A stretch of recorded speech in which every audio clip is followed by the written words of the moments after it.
당시 신라인들의 공통체 의식, 고구려 백제는 그냥 왜국일 뿐. 신라를 민족주의로 까려면 그들에게 공동체 의식이 어디까지인지 따져봐야 한다.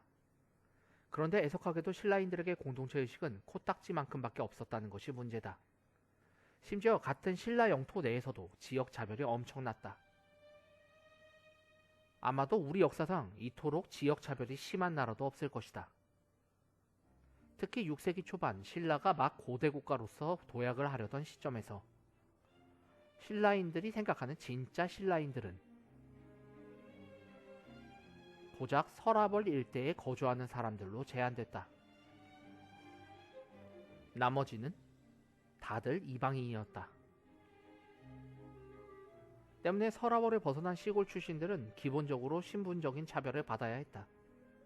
심지어 554년 관상성 전투에서 백제의 성왕의 목을 베고 큰 전공을 세웠던 장수에게 지방 출신이라고 경주인들은 천한 노복이라고 불렀을 정도였다.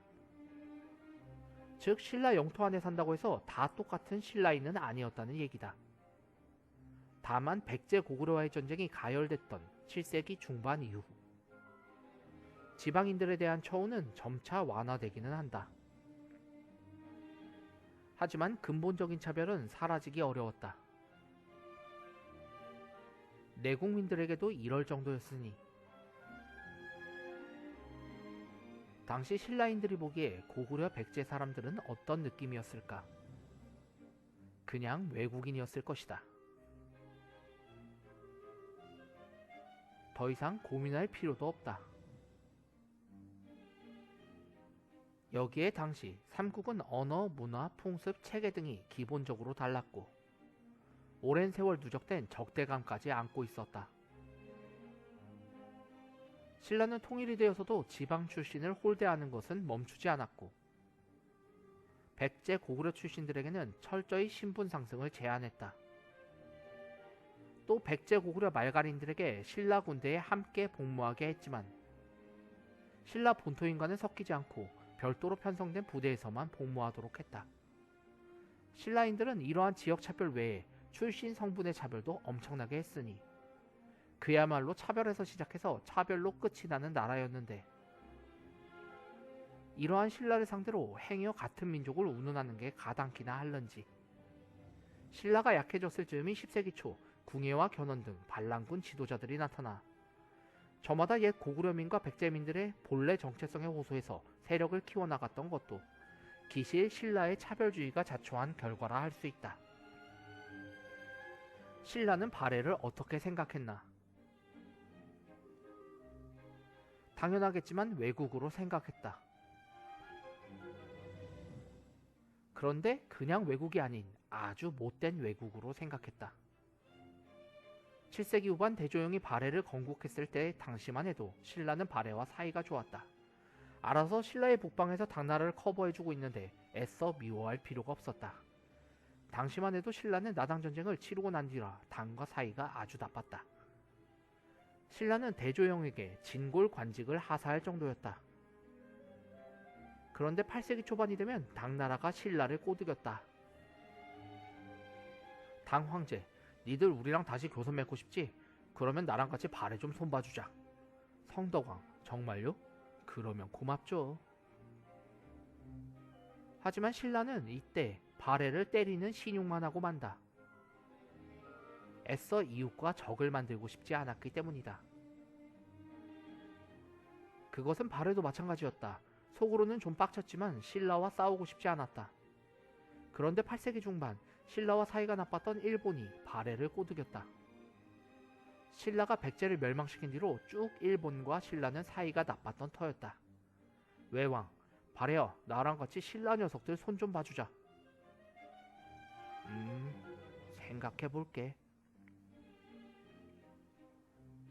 하지만 발해는 그래도 신라와 싸울 의도가 없었다. 그런데 8세기 후반이 되면 갑자기 발해가 스스로 고구려의 계승국임을 대외에 공표하게 된다. 발해의 문왕, 발해는 고구려의 후예다. 이에 신라는 대단히 열받아 하면서 발해와의 국교를 전면적으로 끊기에 이른다. 사실 그 전까지 신라는 발해를 송말 말갈의 후예로 알고 있었다. 그런데 오랫동안 신라의 적대국이었던 고구려의 후예임을 표방하자 신라의 심기는 매우 불편했던 것이다. 이때부터 신라는 노골적으로 발해를 까기 시작한다. 사소한 것에도 라이벌 의식을 느끼기 시작했던 것이다. 9세기 후반 발해 유학생이 당나라에서 치러진 과거 시험에서 신라 유학생들을 물리치고 장원급제를 하자 당시 신라인들의 열폭은 대단했다. 당시에는 이런 일화도 있었다. 새해 축하 인사를 위해 당나라에서 사신을 파견한 발해 왕자가 이리 말했다. 발해 왕자, 요즘은 발해의 국력이 더 강하니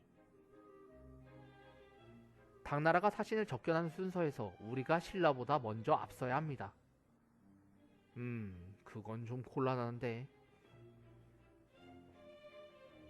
이 사실을 듣고 신라 출신의 최치원은 이렇게 말했다. 최치원, 발해는 원래 고구려 시절 사마귀만한 존재로 있었던 송말말갈이라는 야만족의 후예들이옵니다. 황제에게 이렇게 표현할 정도였으니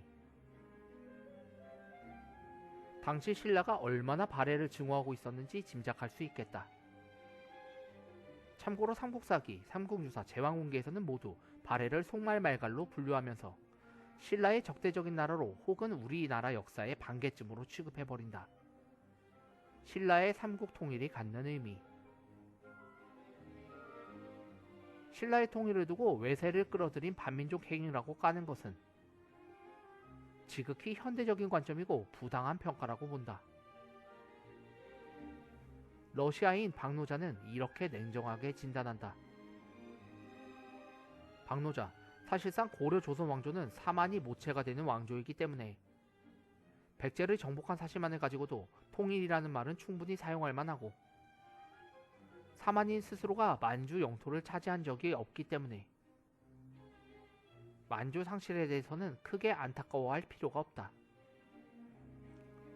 하지만 대부분의 역사학자들은 예맥하는 우리 역사로 보기 때문에 만주 영토는 분명히 상실된 부분이고 신라의 통일로 예맥 쪽의 일부만을 흡수했기 때문에 신라의 통일을 바람직하지 못한 결과로 보고 있는 게 사실이다.